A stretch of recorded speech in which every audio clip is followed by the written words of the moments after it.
ਸਤਿ ਸ਼੍ਰੀ ਅਕਾਲ। ਤੁਸੀਂ ਵੇਖ ਰਹੇ ਹੋ ਡੇਲੀ ਪੋਸਟ ਪੰਜਾਬੀ। ਮੈਂ ਹਾਂ ਵਿਨੀਤ ਕਪੂਰ ਔਰ ਗੱਲ ਕਰ ਲੈਂਦੇ ਆ ਕੋਟਕਪੂਰਾ ਗੋਲੀकांड ਮਾਮਲੇ ਦੀ, ਕਿਉਂਕਿ ਇਸ ਮਾਮਲੇ ਦੇ ਵਿੱਚ ਪੰਜਾਬ ਹਰਿਆਣਾ ਹਾਈ ਕੋਰਟ ਦੇ ਵਿੱਚ ਪਿਛਲੇ ਕਾਫੀ ਸਮਾਂ ਤੋਂ ਸੁਣਵਾਈ ਚੱਲ ਰਹੀ ਸੀ ਔਰ ਹੁਣ ਇਸ ਸੁਣਵਾਈ ਦੇ ਵਿੱਚ ਪੰਜਾਬ ਹਰਿਆਣਾ ਹਾਈ ਕੋਰਟ ਆਪਣੇ ਆਰਡਰ ਜਿਹੜੇ ਆ ਉਹ ਸੁਣਾ ਚੁੱਕੀ ਹੈ ਔਰ ਆਰਡਰਾਂ ਦੇ ਵਿੱਚ ਕੁੰਵਰ ਵਿਜੇ ਪ੍ਰਤਾਪ ਦੀ ਕਾਰਿਆ ਪ੍ਰਣਾਲੀ ਤੇ ਕਈ ਤਰ੍ਹਾਂ ਦੇ ਸਵਾਲ ਚੁੱਕੇ ਗਏ ਨੇ। ਨਾਲੋਂ ਨਾਲ ਪੰਜਾਬ ਸਰਕਾਰ ਨੂੰ ਹਿਦਾਇਤ ਦੇ ਦਿੱਤੀ ਗਈ ਹੈ ਕਿ ਨਵੀਂ SIT ਬਣਾਈ ਜਾਏ ਔਰ ਉਸ SIT ਦੇ ਵਿੱਚ ਕੁੰਵਰ ਵਿਜੇ ਪ੍ਰਤਾਪ ਨੂੰ ਸ਼ਾਮਲ ਨਾ ਕੀਤਾ ਜਾਏ। ਨਾਲੋਂ ਨਾਲ ਜਿਹੜੀ ਹਜੇ ਤੱਕ ਇਸ ਮਾਮਲੇ ਦੇ ਵਿੱਚ ਇਨਵੈਸਟੀਗੇਸ਼ਨ ਕੁੰਵਰ ਵਿਜੇ ਪ੍ਰਤਾਪ ਦੀ SIT ਨੇ ਕੀਤੀ ਸੀ ਉਸ ਨੂੰ ਵੀ ਰੱਦ ਕਰਨ ਦੇ ਨਿਰਦੇਸ਼ ਜਿਹੜੇ ਨੇ ਉਹ ਜਾਰੀ ਹੋ ਚੁੱਕੇ ਨੇ ਔਰ ਇਹ ਉਹੀ ਆਰਡਰ ਨੇ ਜਿਸ ਦੀ ਕਾਪੀ ਮੈਂ ਤੁਹਾਨੂੰ ਦਿਖਾ ਰਿਹਾ ਕਿ ਕੀ ਕੁਛ ਫਾਈਂਡਿੰਗ ਰਹੀਆਂ, ਕੀ ਕੁਛ ਆਰਡਰਸ ਦੇ ਪੁਆਇੰਟ ਰਹੇ, ਇਸ ਦੀ ਵਿਸਤਾਰਪੂਰਵਕ ਤੁਹਾਨੂੰ ਜਾਣਕਾਰੀ ਵੀ ਦੇਵਾਂਗੇ। ਲੇਕਿਨ ਤੁਹਾਨੂੰ ਆਹ ਆਰਡਰਸ ਦੀ ਕਾਪੀ ਦਿਖਾ ਰਹੇ ਹਾਂ ਜਿਹੜੇ ਹੁਣ ਸਾਡੇ ਕੋਲ ਪਹੁੰਚ ਚੁੱਕੇ ਨੇ। Gurdeep Singh versus state of Punjab and others. Gurdeep Singh ਜਿਹੜੇ ਇਸ ਮਾਮਲੇ ਦੇ ਵਿੱਚ ਪਟੀਸ਼ਨਰ ਸੀ, ਉਹਨਾਂ ਨੇ ਪਟੀਸ਼ਨ ਫਾਈਲ ਕੀਤੀ ਸੀ ਔਰ ਗੁਰਦੀਪ ਸਿੰਘ ਖੁਦ ਇੱਕ ਪੁਲਿਸ ਕਰਮੀ ਹੈ ਔਰ ਇਸ ਪੁਲਿਸ ਕਰਮੀ ਨੇ ਹਾਈ ਕੋਰਟ ਦਾ ਦਰਵਾਜ਼ਾ ਖਟਖਟਾਇਆ ਕਿਉਂਕਿ ਇਸ ਨੂੰ ਵੀ ਦਬਾਅ ਹੇਠ ਲੈਣ ਦੀ ਕੋਸ਼ਿਸ਼ ਕੀਤੀ ਜਾ ਰਹੀ ਸੀ, ਇਸ ਨੂੰ ਵੀ ਥ੍ਰੈਟਨ ਕੀਤਾ ਜਾ ਰਿਹਾ ਸੀ ਔਰ ਇਸ ਮਸਲੇ ਦੇ ਉੱਪਰ ਐਡਵੋਕੇਟ ਦਮਨਬੀਰ ਸਿੰਘ ਸੋਭਤੀ ਸਾਡੇ ਨਾਲ ਨੇ। ਗੱਲਬਾਤ ਕਰ ਲੈਂਦੇ ਹਾਂ। ਸੋਭਤੀ ਸਾਹਿਬ, ਆਰਡਰ ਆ ਚੁੱਕੇ ਨੇ, ਕੀ ਕੁਛ ਪੁਆਇੰਟਸ ਰਹੇ ਹਾਈ ਕੋਰਟ ਇਨ ਆਰਡਰਾਂ ਦੇ ਵਿੱਚ, ਕੀ ਕੁਛ ਪੁਆਇੰਟਸ ਜਿਹੜਾ ਹੈ ਉਹ ਸ਼ਾਮਲ ਕਰਦੇ ਹੋਏ ਨਜ਼ਰ ਆਏ ਔਰ ਓਵਰਆਲ ਆਰਡਰ ਜਿਹੜੇ ਨੇ ਉਹ ਕੀ ਕੁਛ ਕਹਿੰਦੇ ਹੋਏ ਨਜ਼ਰ ਆ ਰਹੇ ਨੇ? ਕਿਉਂਕਿ 89 ਪੇਜ ਦੇ ਆਰਡਰ ਨੇ, 89 ਪੇਜ ਦੀ ਆ ਕਾਪੀ, ਕੀ ਕੁਛ ਪੁਆਇੰਟਸ ਅਹਿਮ ਰਹੇ? ਥੋੜਾ ਇਸ ਦੇ ਬਾਰੇ ਜਾਣਕਾਰੀ ਦਿਓ। ਬਹੁਤ ਅਹਿਮ ਫੈਸਲਾ, ਬਹੁਤ ਸਪਸ਼ਟ ਫੈਸਲਾ। 99 ਪੇਜਾਂ ਦੀ ਜੱਜਮੈਂਟ ਹੈ ਜਿਹਦੇ ਵਿੱਚ 30 ਡਾਇਰੈਕਟ ਸਟ੍ਰਿਕਚਰਸ ਪਾਸ ਕੀਤੇ ਗਏ ਕੁੰਵਰ ਵਿਜੇ ਪ੍ਰਤਾਪ ਦੇ ਖਿਲਾਫ ਔਰ ਡਾਇਰੈਕਸ਼ਨ ਦਿੱਤੀ ਗਈਆਂ ਕਿ ਜਿਹੜੀ ਵੀ ਇਨਵੈਸਟੀਗੇਸ਼ਨ ਉਸਨੇ FIR ਨੰਬਰ 192 ਤੇ FIR ਨੰਬਰ 129 ਵਿੱਚ ਕੀਤੀਆਂ ਉਹ ਰੱਦ ਕੀਤੀਆਂ ਗਈਆਂ। ਨਵੀਂ SIT ਬਣੇ ਤੇ ਜਿਸ ਦੇ ਵਿੱਚ ਕੁੰਵਰ ਵਿਜੇ ਪ੍ਰਤਾਪ ਸ਼ਾਮਲ ਨਾ ਹੋਵੇ ਔਰ ਫੈਸਲਾ ਇਹੀ ਹੈ ਜੀ।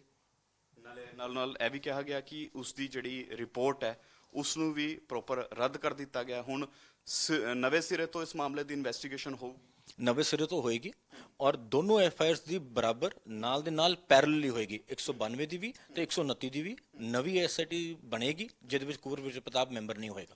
192 FIR ਦੀ ਗੱਲ ਕਰੀਏ ਔਰ ਦੂਜੀ FIR ਦੀ ਗੱਲ ਕਰੀਏ, ਇਹ ਗੋਲੀकांड ਦੇ ਮਾਮਲੇ ਨੇ, ਉਹਨਾਂ ਦੀ ਇਨਵੈਸਟੀਗੇਸ਼ਨ ਹੋਊਗੀ ਜਾਂ ਫਿਰ ਬੇਅਦਬੀ ਨਾਲ ਵੀ ਇਹਨਾਂ ਦਾ ਕੋਈ ਤਾਲੁਕ ਹੈ?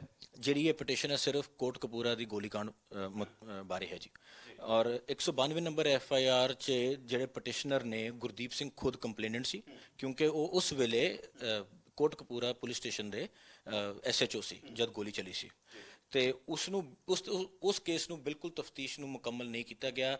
ਜਿਹੜੇ ਸਾਰੇ ਇੰਜਰਡ ਪੁਲਿਸ ਵਾਲੇ ਸੀ ਉਹਨਾਂ ਦੀ ਗਵਾਹੀਆਂ ਨਹੀਂ ਲਈ ਗਈਆਂ ਤੇ 129 ਵਿੱਚ ਤਫਤੀਸ਼ ਕੀਤੀ ਗਈ ਔਰ ਜਿਹੜੀ 129 ਦੀ ਤਫਤੀਸ਼ ਹੈ ਉਹਦੇ ਖਿਲਾਫ ਜਿਸਨੇ ਕੀਤੀ ਹੈ ਕੁੰਵਰ ਵਿਜੇ ਪ੍ਰਤਾਪ IG ਨੇ, ਮਾਨਯੋਗ ਹਾਈ ਕੋਰਟ ਨੇ 30 ਥਾਵਾਂ ਤੇ ਉਹਦੇ ਖਿਲਾਫ ਸਟ੍ਰਿਕਚਰ ਪਾਸ ਕੀਤੇ ਨੇ ਔਰ ਜੋ ਸਟ੍ਰਿਕਚਰ ਪਾਸ ਕੀਤੇ ਨੇ ਉਹ ਕਿਵੇਂ ਪੋਲੀਟੀਕਲ ਪੈਟਰਨੇਜ ਸੀ, ਕਿਵੇਂ ਮਨ ਕਰਤ ਕਹਾਣੀਆਂ ਉਹਨੇ ਦਿੱਤੀਆਂ, ਇਹ ਸਾਰਾ ਕੁਝ ਜੱਜਮੈਂਟ 'ਚ ਲਿਖਿਆ ਹੋਇਆ ਜੀ। ਯਾਨੀ 30 ਵੱਡੇ ਪੁਆਇੰਟਸ ਜਿਹੜੇ ਨੇ ਉਹ ਹਾਈ ਕੋਰਟ ਆਪਣੇ ਇਨ ਆਰਡਰਸ ਦੇ ਵਿੱਚ ਕੁੰਵਰ ਵਿਜੇ ਪ੍ਰਤਾਪ ਦੇ ਖਿਲਾਫ ਕਰਦੇ ਹੋਏ ਨਜ਼ਰ ਆਏ। ਯਾਨੀ ਇੰਨੀਆਂ ਟਿੱਪਣੀਆਂ ਕੀਤੀਆਂ ਗਈਆਂ ਨੇ। ਆਖਿਰ ਕਿਉਂ ਇਨ ਟਿੱਪਣੀਆਂ ਦੀ ਜ਼ਰੂਰਤ ਪੈ ਗਈ ਹਾਈ ਕੋਰਟ ਨੂੰ? ਆਖਿਰ ਕਿਸ ਤਰ੍ਹਾਂ ਦੀ ਜਾਂਚ ਇਸ ਮਾਮਲੇ ਦੇ ਵਿੱਚ ਕੁੰਵਰ ਵਿਜੇ ਪ੍ਰਤਾਪ ਕਰਦੇ ਨਜ਼ਰ ਆਏ? ਹਾਈ ਕੋਰਟ ਨੇ ਆਰਡਰ ਪਾਸ ਕਰਨ ਵੇਲੇ ਇਹ ਵੀ ਸਪਸ਼ਟ ਕੀਤਾ ਕਿ ਰੇਅਰੈਸਟ ਆਫ ਰੇਅਰ ਕੇਸ ਹੈ ਜਦ ਇੱਕ ਇਨਵੈਸਟੀਗੇਸ਼ਨ ਅਫਸਰ ਨੂੰ ਹਟਾਇਆ ਜਾ ਰਿਹਾ ਔਰ ਕਿਉਂ ਹਟਾਇਆ ਜਾ ਰਿਹਾ ਉਹਦੇ ਮੈਂ ਤੁਹਾਨੂੰ ਕੁਝ ਪੁਆਇੰਟਸ ਲਿਖ ਦਿੰਦਾ ਜੀ ਜੋ ਲਿਖਿਆ ਹੈ ਕਿ ਉਹ ਬਿਲਕੁਲ ਇੰਪਾਰਸ਼ਲ ਨਹੀਂ ਹੈ। ਅੰਗਰੇਜ਼ੀ ਵਿੱਚ ਜੱਜਮੈਂਟ ਤੋਂ ਮੈਂ ਅੰਗਰੇਜ਼ੀ ਪੜ੍ਹ ਦਿੰਦਾ ਤੁਹਾਨੂੰ। ਸਫਾ ਨੰਬਰ 63 'ਚ ਲਿਖਿਆ ਕਿ political banking of Kunwar Vijay Pratap has become clear. ਫਿਰ ਲਿਖਿਆ ਕੁੰਵਰ ਵਿਜੇ ਪ੍ਰਤਾਪ ਇੰਡਲਜਡ ਇਨ these political theatrics to fulfill his own political purpose of creating post-retirement greener political pastures for himself. फिर लिखा है जी acts done by Kunwar Vijay Pratap under political patronage for a political purpose. फिर उससे लिखा है जी investigation has been kept by Kunwar Vijay Pratap as a political horse to be flogged only at an opportune time whenever the elections are around the corner or when it is otherwise suits him. ਯਾਨੀ ਸਿੱਧੇ ਤੌਰ ਤੇ ਕਹੀਏ ਕਿ ਜਿਹੜੇ ਆ points ਹੈ ਇਸ ਦੇ ਵਿੱਚ ਹਾਈ ਕੋਰਟ ਮੰਨਦੀ ਹੋਈ ਨਜ਼ਰ ਆਈ ਹੈ ਕਿ ਆਪਣੇ ਅਕਾਵਾਂ ਨੂੰ ਖੁਸ਼ ਕਰਨ ਲਈ ਔਰ ਉਹਨਾਂ ਦਾ ਪੋਲੀਟੀਕਲ ਜਿਹੜਾ ਮਨੋਰਥ ਹੈ ਉਸ ਨੂੰ ਸਿੱਧ ਕਰਨ ਲਈ ਅਫਸਰ ਜਿਹੜਾ ਇਨਵੈਸਟੀਗੇਸ਼ਨ ਕਰਦਾ ਰਿਹਾ, ਹੋਰ ਕੁਝ ਨਹੀਂ ਸੀ ਇਸ ਇਨਵੈਸਟੀਗੇਸ਼ਨ ਦੇ ਵਿੱਚ। ਦੋ ਗੱਲਾਂ ਲਿਖੀ ਗਈਆਂ ਜੀ ਕੁੰਵਰ ਵਿਜੇ ਪ੍ਰਤਾਪ ਦੇ ਕੰਡਕਟ ਬਾਰੇ। ਇੱਕ ਤਾਂ ਉਹ ਪੋਲੀਟੀਕਲ ਏਜੰਡਾ ਸੀ, ਦੂਸਰਾ ਉਸ ਪੋਲੀਟੀਕਲ ਏਜੰਡੇ ਨੂੰ ਸੈਟੀਸਫਾਈ ਕਰਨ ਵਾਸਤੇ ਉਸਨੇ ਜੁਡੀਸ਼ਰੀ ਨੂੰ ਵੀ ਓਵਰਆਲ ਕਰਨ ਦੀ ਕੋਸ਼ਿਸ਼ ਕੀਤੀ ਔਰ ਉਸ ਪ੍ਰੋਸੈਸ ਵਿੱਚ ਉਹਨੇ ਇੱਕ ਰਿਮਾਂਡ ਦੀ ਐਪਲੀਕੇਸ਼ਨ ਫਾਈਲ ਕੀਤੀ ਮਾਨਯੋਗ ਸੀਜੀਐਮ ਸਾਹਿਬ ਫਰੀਦਕੋਟ ਦੇ ਕੋਲ।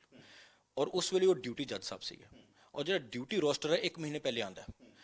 ਪਹਿਲਾਂ ਉਹਨੇ ਐਪਲੀਕੇਸ਼ਨ ਉਸ ਦਿਨ ਫਾਈਲ ਕੀਤੀ ਜਦ ਸੀਜੀਐਮ ਸਾਹਿਬ ਡਿਊਟੀ ਤੇ ਸੀ। ਉਹਨਾਂ ਨੇ ਰਿਮਾਂਡ ਦੇ ਦਿੱਤਾ। ਬਾਵਜੂਦ ਰਿਮਾਂਡ ਦੇਣ ਦੇ ਉਹਨੇ ਇੱਕ ਐਡਮਿਨਿਸਟ੍ਰੇਟਿਵ ਸਾਈਟ ਤੇ ਐਪਲੀਕੇਸ਼ਨ ਉਸ ਵੇਲੇ ਦੇ ਡਿਸਟ੍ਰਿਕਟ ਸੈਸ਼ਨ ਜੱਜ ਸਾਹਿਬ ਨੂੰ ਲਿਖ ਦਿੱਤੀ।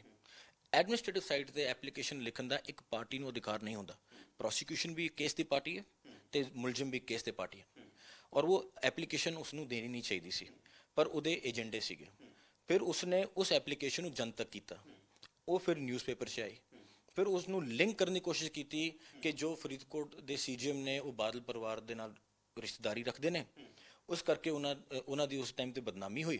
ਔਰ ਉਹਦੇ ਬਾਅਦ ਹਾਈ ਕੋਰਟ ਦੀ ਫਾਈਂਡਿੰਗਸ ਨੇ ਜੁਡੀਸ਼ੀਅਲ ਕਿ ਫਿਰ ਉਹ ਉਸ ਏਜੰਡੇ ਵਿੱਚ ਵੀ ਸਕਸੈਸਫੁਲ ਹੋ ਗਿਆ ਕਿ ਉਹਦੇ ਬਾਅਦ ਜੋ ਐਪਲੀਕੇਸ਼ਨ ਫਾਈਲ ਕਰਦੇ ਰਿਹਾ ਵੱਖ-ਵੱਖ ਜੱਜਾਂ ਕੋਲ ਫਰੀਦਕੋਟ 'ਚ ਉਹ ਅਲਾਉ ਹੁੰਦੀ ਗਈ। ਯਾਨੀ ਜੁਡੀਸ਼ਰੀ ਤੇ ਵੀ ਪ੍ਰੈਸ਼ਰ ਬਣਾਉਣ ਦੀ ਕੋਸ਼ਿਸ਼ ਕੀਤੀ, ਪੂਰਾ ਮੁਕੰਮਲ ਪ੍ਰੈਸ਼ਰ ਬਣਾਉਣ ਦੀ ਕੋਸ਼ਿਸ਼ ਕੀਤੀ ਔਰ ਇਹ ਫਾਈਂਡਿੰਗ ਹੈ ਜੀ ਤੁਹਾਡੇ ਸਾਹਮਣੇ ਹੀ ਹੈ ਜੀ। ਫਿਰ ਆਰਡਰ ਜਸਟਿਸ ਇਸ ਗੱਲ ਨੂੰ ਮੰਨਦੇ ਹੋਏ ਨਜ਼ਰ ਆਏ ਕਿ ਇਸ ਤਰ੍ਹਾਂ ਦੀ ਕਾਰਿਆ ਪ੍ਰਣਾਲੀ ਸੀ ਔਰ ਕਿਆ ਹੈਬਚੁਅਲ ਨੇ ਇਸ ਤਰ੍ਹਾਂ ਦੀ ਕਾਰਿਆ ਪ੍ਰਣਾਲੀ ਨੂੰ ਕੰਟੀਨਿਊ ਕਰਨ ਦੇ ਵਿੱਚ ਕਿਆ ਇਸ ਤਰ੍ਹਾਂ ਦੀ ਵੀ ਕੋਈ ਗੱਲ ਨਿਕਲ ਕੇ ਸਾਹਮਣੇ ਆਈ ਹੈ? ਹੈਬਿਚੁਅਲ ਦੀ ਵੀ ਗੱਲ ਹੋਈ ਹੈ ਜੀ। ਫਾਈਂਡਿੰਗ ਹੈ that Kunwar Vijay Pratap has tendency of misusing his official position. ਇਹ ਵੀ ਲਿਖਿਆ ਹੈ ਜੀ that he has bulldoze and deviated process. ਇਹ ਵੀ ਲਿਖਿਆ ਜੀ that he is attempted to overhaul judicial process and then he is also guilty of violating human rights in other cases। ਇਹ ਫਾਈਂਡਿੰਗ ਵੀ ਹਾਈ ਕੋਰਟ ਦੀ judgement ਵਿੱਚ ਹੈ ਜੀ। ਯਾਨੀ human rights ਦੀ ਵੀ violation ਜਿਹੜੀ ਹੈ ਲਗਾਤਾਰ ਜਾਰੀ ਸੀ ਔਰ ਕहीं ਕਿਤੇ ਨਾ ਕਿਤੇ ਗੁਰਦੀਪ ਸਿੰਘ ਜਿਹੜੀ ਪਟੀਸ਼ਨ ਲੈ ਕੇ ਪਹੁੰਚੇ ਉਸ ਦੇ ਵਿੱਚ ਵੀ ਕੁਝ ਇਸ ਤਰ੍ਹਾਂ ਦੀ ਗੱਲ ਨਿਕਲ ਕੇ ਸਾਹਮਣੇ ਆਈ ਕਿ ਜਿਹੜੇ ਮਨੁੱਖੀ ਅਧਿਕਾਰ ਹੈ ਉਸ ਦਾ ਵੀ ਘਾਣ ਹੁੰਦਾ ਹੋਇਆ ਨਜ਼ਰ ਆਇਆ, ਤਾਂ ਹੀ ਗੁਰਦੀਪ ਸਿੰਘ ਜਿਹੜੇ ਨੇ ਉਹ ਹਾਈ ਕੋਰਟ ਪਹੁੰਚੇ। ਦੇਖੋ ਇੱਕ ਸਰਵਿੰਗ ਐਸਐਚਓ ਇੰਸਪੈਕਟਰ ਦਾ ਆਪਣੇ ਸੀਨੀਅਰ ਆਫੀਸਰਸ ਦੇ ਖਿਲਾਫ ਜਾਣਾ, ਸਰਕਾਰ ਦੇ ਐਸਟੈਬਲਿਸ਼ਮੈਂਟ ਦੇ ਖਿਲਾਫ ਜਾਣਾ, ਉਹ ਕੀ ਵਜ੍ਹਾ ਸੀਗੀ ਜਾਣ ਦੀ? ਪਹਿਲਾਂ ਤਾਂ ਜੀ ਉਸ ਨੂੰ ਮੁਲਜ਼ਮ ਬਣਾਇਆ ਇੱਕ ਨਵੀਂ ਐਫਆਈਆਰ ਦਰਜ ਕਰਕੇ ਜੋ under the provisions of law ਦੂਜੀ ਐਫਆਈਆਰ ਸੇਮ ਇਨਸੀਡੈਂਟ ਦੀ ਨਹੀਂ ਹੋ ਸਕਦੀ। ਉਹਨੂੰ ਫਿਰ ਉਸ 'ਚ ਹਿਰਾਸਤ 'ਚ ਲਿਆ ਗਿਆ। ਹਿਰਾਸਤ ਜਾ ਕੇ ਉਹਨੂੰ 3rd ਡਿਗਰੀ ਟਾਰਚਰ ਕੀਤਾ, ਉਸ ਨੂੰ ਪ੍ਰੈਸ਼ਰਾਈਜ਼ ਕੀਤਾ ਕਿ ਤੂੰ ਅਪਰੂਵਰ ਬਣ ਜਾ ਤੇ ਇਹ ਲਿਖ ਕੇ ਦੇ ਦੇ ਕਿ ਹਾਇਰ ਅਪਸ ਨੇ ਕਿਹਾ ਸੀ ਤੈਨੂੰ ਗੋਲੀ ਚਲਾਉਣ ਵਾਸਤੇ। ਜਦੋਂ ਨਹੀਂ ਮੰਨਿਆ ਉਹਦੀ ਜ਼ਮਾਨਤ ਰੋਕਣ ਵਾਸਤੇ ਉਹਨੂੰ ਇੱਕ ਹੋਰ ਐਫਆਈਆਰ 'ਚ ਨਾਮਜ਼ਦ ਕਰ ਲਿਆ ਜਿਸ 'ਚ ਉਹ ਕੰਪਲੇਨੈਂਟ ਸੀ। ਫਿਰ ਉਸਨੂੰ ਤੀਜੀ ਐਫਆਈਆਰ 'ਚ ਨਾਮਜ਼ਦ ਕਰ ਲਿਆ ਜੋ ਬਹਿਬਲ ਕਲਾਂ ਦੀ ਸੀ, ਜਿਸ ਤੋਂ ਉਹਦਾ ਲੈਣਾ ਦੇਣਾ ਕੋਈ ਨਹੀਂ ਸੀ। ਔਰ ਹਾਈ ਕੋਰਟ ਦੀ ਫਾਈਂਡਿੰਗ ਹੈ ਕਿ ਉਸਨੂੰ ਸਿਰਫ ਇੱਕ ਟੈਲੀਫੋਨ ਕਾਲ ਕਰਕੇ ਇੱਕ ਜ਼ਿਮਨੀ ਪਵਾਈ ਗਈ ਸਿਰਫ ਉਹਦੀ ਜ਼ਮਾਨਤ ਰੋਕਣ ਵਾਸਤੇ। ਇਸ ਤਰੀਕੇ ਦੀ human rights violation Kunwar Vijay Pratap ਨੇ ਕੀਤੀ ਹੈ, ਇਸ ਕਰਕੇ ਉਸਨੂੰ ਤਫਤੀਸ਼ ਤੋਂ ਹਟਾਇਆ ਗਿਆ। ਤੇ ਹੁਣ ਜਿਹੜੀ ਇਸ ਮਾਮਲੇ ਦੀ ਇਨਵੈਸਟੀਗੇਸ਼ਨ ਹੋਏਗੀ ਉਸ ਦੇ ਕੀ ਪੁਆਇੰਟਸ ਰਹਿਣ ਵਾਲੇ ਹੈ? ਕਿਆ ਹਿਦਾਇਤਾਂ ਉਸ ਦੀ ਵੀ ਜਾਰੀ ਹੋ ਚੁੱਕੀਆਂ ਨੇ? ਕਿਉਂਕਿ ਜਿਹੜੇ ਆ ਆਰਡਰ ਹੈ ਇਸ ਦੇ ਵਿੱਚ ਤੇ ਲੱਗ ਨਹੀਂ ਰਿਹਾ ਕਿ ਕਿੱਥੇ ਵੀ ਇਨਵੈਸਟੀਗੇਸ਼ਨ ਜਿਹੜੀ ਹਜੇ ਤੱਕ ਇਸ ਮਾਮਲੇ ਦੀ ਹੋਈ ਹੈ ਉਹ ਇਨਵੈਸਟੀਗੇਸ਼ਨ ਕੇਸ ਨਾਲ ਤਾਲੁਕ ਰੱਖਦੀ ਸੀ। ਤੁਹਾਡੀ ਬਿਲਕੁਲ ਗੱਲ ਠੀਕ ਹੈ ਜੀ। ਜਿਹੜੀ ਇਨਵੈਸਟੀਗੇਸ਼ਨ ਵਿੱਚ ਲਿਖਿਆ ਗਿਆ ਕਿ ਉਹ ਅਜ਼ੰਪਸ਼ਨਸ ਐਂਡ ਸਰਮਾਈਸਸ ਸੀਗੀ ਤੇ ਇਸ ਕਰਕੇ ਉਹ ਸਾਰੀ ਰੱਦ ਕਰ ਦਿੱਤੀ ਕਿਉਂਕਿ ਉਹ ਪੋਲੀਟੀਕਲੀ ਮੋਟੀਵੇਟਡ ਸੀ। ਹੁਣ ਜੋ ਡਾਇਰੈਕਸ਼ਨਸ ਮਾਨਯੋਗ ਹਾਈ ਕੋਰਟ ਦੀ ਹੈਗੀਆਂ, ਜਿਹੜੀ ਕੁੰਵਰ ਵਿਜੇ ਪ੍ਰਤਾਪ ਨੇ ਇਨਵੈਸਟੀਗੇਸ਼ਨ ਕੀਤੀ ਹੈ, ਬਾਕੀ ਐਸਆਈਟੀ ਮੈਂਬਰਸ ਨੂੰ ਛੱਡ ਕੇ ਜਿਨ੍ਹਾਂ ਦੇ ਕੋਈ ਸਾਈਨ ਨਹੀਂ ਹੋਏ, ਕਿਸੇ ਵੀ ਚਲਾਨ ਤੇ ਨਹੀਂ ਹੋਏ, ਉਹ ਸਾਰੀ ਇਨਵੈਸਟੀਗੇਸ਼ਨ ਰੱਦ ਕਰ ਦਿੱਤੀ ਗਈ ਦੋਨੋਂ ਐਫਆਈਆਰਸ 'ਚ। ਹੁਣ ਉਹ ਜਿਹੜੀ ਇਨਵੈਸਟੀਗੇਸ਼ਨ ਮੁੜ ਤੋਂ ਸ਼ੁਰੂ ਤੋਂ ਹੋਏਗੀ ਪਰ ਦੋਵੇਂ ਐਫਆਈਆਰਸ ਦੀ ਇਕੱਠੀ ਚੱਲੇਗੀ, 129 ਦੀ ਵੀ ਤੇ 192 ਦੀ ਵੀ। ਔਰ ਜੋ ਐਸਆਈਟੀ ਉਹ ਇਨਵੈਸਟੀਗੇਸ਼ਨ ਕਰੇਗੀ ਉਹ ਸਿੱਧਾ ਜੁਡੀਸ਼ਰੀ ਮੈਜਿਸਟ੍ਰੇਟ ਸਾਹਿਬ ਨੂੰ ਰਿਪੋਰਟ ਕਰੇਗੀ, ਸਰਕਾਰ ਨੂੰ ਰਿਪੋਰਟ ਨਹੀਂ ਕਰ ਸਕਦੀ ਕਿਉਂਕਿ ਹਾਈ ਕੋਰਟ ਦਾ ਹੁਣ ਕੋਈ ਯਕੀਨ ਨਹੀਂ ਹੈ ਕਿ ਮੌਜੂਦਾ ਸਰਕਾਰ ਫ੍ਰੀ ਐਂਡ ਫੇਅਰ ਇਨਵੈਸਟੀਗੇਸ਼ਨ ਕਰਾ ਸਕਦੀ ਹੈ। ਐਸਆਈਟੀ ਮੈਂਬਰਸ ਨੂੰ ਇਹ ਵੀ ਡਾਇਰੈਕਸ਼ਨ ਦਿੱਤੀ ਗਈ ਹੈ ਕਿ ਤੁਸੀਂ ਮੀਡੀਆ ਕੋਲ ਨਹੀਂ ਜਾਓਗੇ ਕਿਉਂਕਿ ਸਿਰਫ ਔਰ ਸਿਰਫ ਕੁੰਵਰ ਵਿਜੇ ਪ੍ਰਤਾਪ ਨੇ ਇਨਵੈਸਟੀਗੇਸ਼ਨ ਮੀਡੀਆ ਕੋਲ ਲੋਕਾਂ ਨੂੰ ਗੁੰਮਰਾਹ ਕਰਨ ਵਾਸਤੇ, ਸਿੱਖਾਂ ਨੂੰ ਗੁੰਮਰਾਹ ਕਰਨ ਵਾਸਤੇ ਕੀਤੀ। ਔਰ ਹੁਣ ਐਸਆਈਟੀ ਨੂੰ ਡਾਇਰੈਕਸ਼ਨ ਦਿੱਤੀ ਗਈ ਹੈ ਕਿ ਉਹ ਫ੍ਰੀ ਐਂਡ ਫੇਅਰ ਹੋਏਗੀ।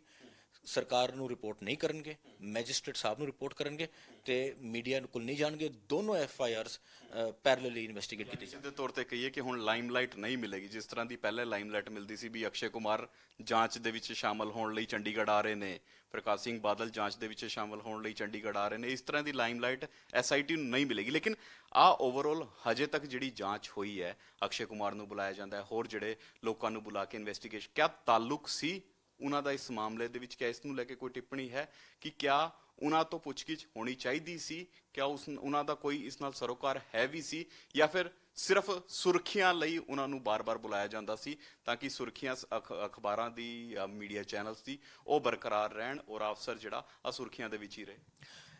ਫ੍ਰੀ ਐਂਡ ਫੇਅਰ ਇਨਵੈਸਟੀਗੇਸ਼ਨ ਨੂੰ ਲਾਈਮਲਾਈਟ ਦੀ ਜ਼ਰੂਰਤ ਨਹੀਂ ਹੁੰਦੀ ਜੀ। ਅਫਸਰ ਦਾ ਕੰਮ ਹੈ ਇਨਵੈਸਟੀਗੇਟ ਕਰਨਾ, ਚਲਾਨ ਪੇਸ਼ ਕਰਨਾ, ਅੱਗੇ ਟ੍ਰਾਇਲ ਚੱਲੇਗਾ ਜੀ। ਏਜੰਡਾ ਹੋਰ ਸੀ, ਪੋਲਿਟਿਸਾਈਜ਼ ਕਰਨ ਦਾ ਸੀ, ਮਨ ਕਰਤ ਕਹਾਣੀਆਂ ਬਣਾ ਰਹੇ ਸੀ। ਔਰ ਇਹ ਫਾਈਂਡਿੰਗਸ ਨੇ ਕਿ ਅਕਸ਼ੇ ਕੁਮਾਰ ਨੂੰ ਬੁਲਾਉਣਾ ਕਿਸੇ ਵੀ ਬਿਲਕੁਲ ਇਰਰੈਲੇਵੈਂਟ ਸੀ। ਔਰ ਸਪੈਸੀਫਿਕ ਫਾਈਂਡਿੰਗ ਆਈ ਹੈ ਕਿ ਬਾਦਲ ਪਰਿਵਾਰ ਦਾ, ਸਾਬਕਾ ਮੁੱਖ ਮੰਤਰੀ ਦਾ, ਸਾਬਕਾ ਡਿਪਟੀ CM ਦਾ ਇਸ ਕੇਸ ਨਾਲ ਕੋਈ ਰਿਲੇਸ਼ਨਸ਼ਿਪ ਨਹੀਂ ਹੈ। ਉਹਨਾਂ ਨੂੰ ਅਬਜ਼ੋਲਵ ਕਰ ਦਿੱਤਾ ਗਿਆ ਹੈ ਔਰ ਲਿਖਿਆ ਗਿਆ ਹੈ ਕਿ ਸਿਰਫ ਇੱਕ ਗੱਲ ਲਿਖੀ ਹੋਈ ਹੈ ਪੂਰੀ ਤਫਤੀਸ਼ ਵਿੱਚ 3.5 ਸਾਲ ਦੀ, ਕਿ ਲੋਕਲ ਐਡਮਿਨਿਸਟ੍ਰੇਸ਼ਨ ਨਾਲ ਉਸ ਵੇਲੇ ਦੇ CM ਫੋਨ ਤੇ ਸੰਪਰਕ ਕਰ ਰਹੇ ਸੀ। ਔਰ ਹਾਈ ਕੋਰਟ ਦੀ ਇਹ ਬਿਲਕੁਲ ਸਹੀ ਫਾਈਂਡਿੰਗ ਹੈ ਕਿ ਜੇ ਉਹ ਨਾ ਕਰ ਰਹੇ ਹੁੰਦੇ, ਜਦ ਸਿਚੁਏਸ਼ਨ ਇੰਨੀ ਟੈਂਸ ਸੀ, ਤਾਂ ਉਹ ਕਤਈ ਹੋਣੀ ਸੀ, ਉਹ ਲਾਪਰਵਾਹੀ ਹੋਣੀ ਸੀ। ਇੱਕ ਸੂਬੇ ਦੇ ਮੁੱਖ ਮੰਤਰੀ ਦਾ ਜ਼ਿਲ੍ਹਾ ਪ੍ਰਸ਼ਾਸਨ ਨਾਲ ਗੱਲ ਕਰਨਾ ਉਸ ਟਾਈਮ ਤੇ ਜਦ ਸਥਿਤੀ ਇੰਨੀ ਗੰਭੀਰ ਸੀ, ਬਿਲਕੁਲ ਵਾਜਿਬ ਸੀ ਤੇ ਇਸ ਦੇ ਨਾਲ ਕੋਈ ਕਨਸਪੀਰੇਸੀ ਸਾਬਿਤ ਨਹੀਂ ਹੁੰਦੀ। ਲੇਕਿਨ ਬਾਰ-ਬਾਰ ਇਸੀ ਕਨਸਪੀਰੇਸੀ ਨੂੰ ਸਾਬਿਤ ਕਰਨ ਦੀ ਕੋਸ਼ਿਸ਼ ਕੀਤੀ ਜਾ ਰਹੀ ਸੀ, ਬਾਰ-ਬਾਰ ਉਹੀ ਫੋਨ ਕਾਲ ਦਾ ਹਵਾਲਾ ਦਿੱਤਾ ਜਾਂਦਾ ਸੀ, ਬਾਰ-ਬਾਰ ਉਹੀ ਗੱਲਾਂ ਕੀਤੀਆਂ ਜਾਂਦੀਆਂ ਸੀ ਤਾਂ ਕਿ ਆ ਮੁੱਦਾ ਜਿਹੜਾ ਆ ਉੱਭਰਿਆ ਰਹੇ। ਔਰ ਖਾਸ ਕਰਕੇ ਚੋਣਾਂ ਵੇਲੇ, ਹੁਣ ਵੀ ਚੋਣਾਂ ਵਾਲੇ ਨੇ, ਇਸ ਵੇਲੇ ਇਸ ਮੁੱਦੇ ਨੂੰ ਜ਼ਿਆਦਾ ਉਭਾਰਿਆ ਜਾਂਦਾ। ਉਹ ਵੀ ਮੇਰੇ ਖਿਆਲ ਕੁਵਰ ਵਿਜੇ ਪ੍ਰਤਾਪ ਬੇਬਸ ਹੋਣੇ ਹੈ ਜੀ। ਪੋਲੀਟੀਕਲ ਡਾਇਰੈਕਸ਼ਨ ਸੀ ਉਹਨਾਂ ਦੀ, ਅਪਾਇੰਟਮੈਂਟ ਕੋਈ ਮੈਰਿਟ ਤੇ ਤਾਂ ਹੈ ਨਹੀਂ ਸੀ, ਬਿਕੋਜ਼ ਹੁਣ ਹਾਈ ਕੋਰਟ 'ਚ ਆ ਗਿਆ ਜੀ that he is habitual in doing this, he has violated human rights left, right and centre. ਤੇ ਜੋ ਉਹਨਾਂ ਨੂੰ ਜਿਸ ਪਰਪਸ ਵਾਸਤੇ ਬਣਾਇਆ ਹੈ ਜੀ, ਉਹਨਾਂ ਨੇ ਬਖੂਬੀ ਕਰਨ ਦੀ ਕੋਸ਼ਿਸ਼ ਕੀਤੀ ਹੈ ਆਪਦੇ ਮਾਸਟਰਸ ਦਾ ਪੋਲੀਟੀਕਲ ਏਜੰਡਾ ਫੁਲਫਿਲ ਕਰਨ ਦੀ। ਹੁਣ ਸਰਕਾਰ ਕਹਿ ਰਹੀ ਹੈ ਕਿ ਸੁਪਰੀਮ ਕੋਰਟ ਜਾਵਾਂਗੇ, ਇਸ ਆਰਡਰ ਨੂੰ ਚੁਣੌਤੀ ਦੇਵਾਂਗੇ, ਲੱਗਦਾ ਚੁਣੌਤੀ ਦੇ ਪਾਣਗੇ? ਦੇਖੋ ਲੀਗਲੀ ਤੇ ਮੈਂ ਕਹਾਂ ਕਿ ਮੋਸਟ ਆਫ ਦਾ ਜਿਹੜੀ ਪਟੀਸ਼ਨ ਹੈ ਉਹ ਤਾਂ ਇਨਫਰਕਚੁਅਸ ਹੋ ਜਾਏਗੀ ਉਹਨਾਂ ਦੀ SLP ਫਾਈਲ ਕਰਨ ਦੀ। ਸਾਰੀ ਡਾਇਰੈਕਸ਼ਨਸ ਕੁਵਰ ਵਿਜੇ ਪ੍ਰਤਾਪ ਦੇ ਖਿਲਾਫ ਨੇ ਔਰ ਉਹਨੂੰ SIT ਤੋਂ ਹਟਾ ਦਿਓ। ਕੁਵਰ ਵਿਜੇ ਪ੍ਰਤਾਪ ਖੁਦ ਰਿਜ਼ਾਈਨ ਕਰ ਚੁੱਕਿਆ, ਉਹਦਾ ਰੈਜ਼ਿਗਨੇਸ਼ਨ 2 ਦਿਨਾਂ 'ਚ ਐਕਸੈਪਟ ਹੋ ਗਿਆ। ਹੁਣ ਉਹ ਸੁਪਰੀਮ ਕੋਰਟ ਕਿਸ ਤੱਤ ਤੇ ਜਾਣਗੇ ਕਿ ਜਿਹੜੀ ਨਵੀਂ SIT ਬਣੀ ਹੈ ਉਹਨੂੰ ਮੀਡੀਆ 'ਚ ਪੇਸ਼ ਕੀਤਾ ਜਾਵੇ, ਜਿਹੜੀ ਨਵੀਂ SIT ਬਣੀ ਉਹ ਜੁਡੀਸ਼ਰੀ ਨੂੰ ਛੱਡ ਕੇ ਦੁਬਾਰਾ ਸਰਕਾਰ ਕੋਲ ਰਿਪੋਰਟ ਕਰੇ। ਇਹ ਡਾਇਰੈਕਸ਼ਨਸ ਤਾਂ ਮੈਨੂੰ ਨਹੀਂ ਲੱਗਦਾ ਕਿਸੇ ਵੀ ਕੋਰਟ ਤੋਂ ਮਿਲ ਸਕਦੀਆਂ। ਸੋ ਜ਼ਿਆਦਾ ਸਕੋਪ ਇਸ 'ਚ ਰਹਿ ਨਹੀਂ ਗਿਆ। ਸੱਚ ਸਾਹਮਣੇ ਆਇਆ, 89 ਪੇਜਿਸ ਦੀ ਜਜਮੈਂਟ ਹੈ, ਸਾਰੇ ਪੰਜਾਬੀਆਂ ਵਾਸਤੇ ਪੜ੍ਹਨ ਲਈ ਹੈ, ਸਾਰੇ ਗੁਰੂ ਨਾਨਕ ਨਾਮ ਲੇਵਾ ਵਾਸਤੇ ਪੜ੍ਹਨ ਲਈ ਹੈ ਔਰ ਸਾਰੇ ਸਿੱਖਾਂ ਵਰਲਡ ਵਾਈਡ ਵਾਸਤੇ ਪੜ੍ਹਨ ਲਈ ਹੈ ਕਿ ਪਿਛਲੇ 3.5 ਸਾਲ 'ਚ ਕਿਸ ਤਰੀਕੇ ਨਾਲ ਭਾਵਨਾਵਾਂ ਨਾਲ ਖੇਡ ਕੇ ਸਿੱਖਾਂ ਦੀ ਪਿੱਠ 'ਚ ਛੁਰਾ ਖੁਬੋਇਆ ਗਿਆ। ਯਾਨੀ ਮੁੱਖ ਮੰਤਰੀ ਖੁਦ ਜਿਹੜੀਆਂ ਗੱਲਾਂ ਕਰਦੇ ਸੀ ਕਿ ਇਨਸਾਫ ਦਿਵਾਇਆ ਜਾਏਗਾ, ਮਨਸ਼ਾ ਨਹੀਂ ਸੀ, ਮਨਸ਼ਾ ਸਿਰਫ ਪੋਲੀਟੀਕਲ ਜਿਹੜਾ ਆਪਣਾ ਕਹਿ ਸਕਦੇ ਆ ਮੋਟਿਵ ਹੈ ਉਸ ਨੂੰ ਸਹੀ ਕਰਨ ਦੀ ਸੀ, ਉਸ ਨੂੰ ਸਿੱਧ ਕਰਨ ਦੀ ਸੀ, ਹੋਰ ਕੋਈ ਤਾਲੁਕ ਨਹੀਂ ਸੀ ਵੀ ਕਿਸੇ ਅਸਲ ਦੋਸ਼ੀ ਨੂੰ ਸਜ਼ਾ ਮਿਲੇ। ਇਹ ਜਿਹੜਾ ਆਰਡਰ ਹੈ ਇਹ ਵੀ ਦਰਸਾਉਂਦਾ ਹੋਇਆ ਨਜ਼ਰ ਆ ਰਿਹਾ। ਸਿਰਫ ਚੀਫ ਮਿਨਿਸਟਰ ਦੀ ਗੱਲ ਨਹੀਂ ਹੈ ਜੀ, ਸਾਰੀ ਦੀ ਸਾਰੀ ਕਾਂਗਰਸ ਰਨ ਗਵਰਨਮੈਂਟ ਦੀ, ਉਹਨਾਂ ਦੇ ਹਾਇਰ ਅਪਸ ਦੀ ਹੈ ਜੀ। ਤੁਹਾਨੂੰ ਯਾਦ ਹੋਏਗਾ ਜਦ ਇਲੈਕਸ਼ਨ ਕਮਿਸ਼ਨ ਨੇ ਉਹਨੂੰ ਪੋਸਟ ਤੋਂ ਕੱਢ ਦਿੱਤਾ ਗਿਆ ਤਾਂ ਰਿਪਰੈਜ਼ੈਂਟੇਸ਼ਨ ਦਿੱਤੀ ਗਈ ਕਾਂਗਰਸ ਪ੍ਰੈਜ਼ੀਡੈਂਟ ਵੱਲੋਂ, ਮਿਨਿਸਟਰਸ ਵੱਲੋਂ, ਗਵਰਨਰ ਸਾਹਿਬ ਨੂੰ ਮਿਲੇ ਗਏ। ਇਹਨਾਂ ਨੇ ਡਿਫੈਂਸ ਵੀ ਲਿਆ ਕਿ ਇਲੈਕਸ਼ਨ ਕਮਿਸ਼ਨ ਦੀ ਡਾਇਰੈਕਸ਼ਨ ਉਹਨਾਂ ਤੇ ਲੈਣੀ ਮੈਂਡੇਟਰੀ ਨਹੀਂ ਸੀ। ਉਹ ਸਾਰੀਆਂ ਗੱਲਾਂ ਰਿਜੈਕਟ ਹੋ ਗਈਆਂ ਜੀ। ਸੋ ਕਰੈਕਟਲੀ ਤੁਹਾਡੇ ਸਾਹਮਣੇ ਹੀ ਹੈ ਜੀ ਕਿ ਉਹਨਾਂ ਨੂੰ ਰਿਮੂਵ ਕਰ ਦਿੱਤਾ ਕਿ ਹਰ ਇਨਵੈਸਟੀਗੇਸ਼ਨ 'ਚੋਂ ਉਹ ਸਟ੍ਰਿਕਚਰਸ ਪਾਸ ਹੋਏ ਨੇ ਜੀ ਉਹਨਾਂ ਦੇ ਕੰਡਕਟ ਤੇ।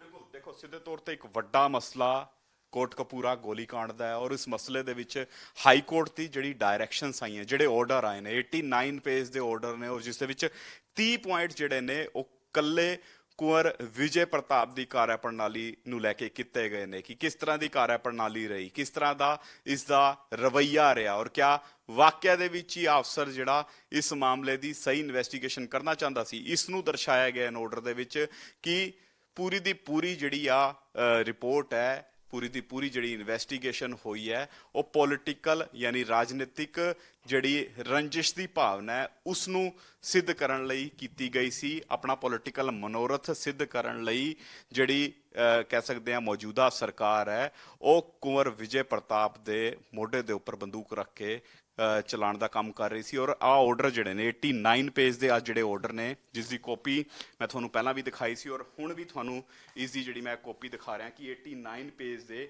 ਜਿਹੜੇ ਆ ਆਰਡਰ ਨੇ ਜਿਨ੍ਹਾਂ ਦੇ ਵਿੱਚ ਵੱਖ-ਵੱਖ ਪੰਨਿਆਂ ਦੇ ਉੱਪਰ ਵੱਖ-ਵੱਖ ਟਿੱਪਣੀਆਂ ਜਿਹੜੀਆਂ ਨੇ ਉਹ ਕਈ ਸਵਾਲ ਖੜੇ ਕਰਦੀਆਂ ਨੇ ਕਿ ਕਿਆ ਵਾਕਿਆ ਦੇ ਵਿੱਚ ਹੀ ਕਾਂਗਰਸ ਜਿਹੜੀ ਹੈ ਉਹ ਚਾਹੁੰਦੀ ਸੀ ਬਰਗਾੜੀ, ਬਹਿਬਲ ਕਲਾਂ ਜਾਂ ਕੋਟਕਪੂਰਾ ਮਾਮਲਿਆਂ ਦੇ ਵਿੱਚ ਅਸਲ ਦੋਸ਼ੀਆਂ ਨੂੰ ਸਜ਼ਾ ਦਿਵਾਉਣ ਦੀ ਉਹਨਾਂ ਦੀ ਮਨਸ਼ਾ ਕਿਆ ਸਾਫ਼ ਸੀ?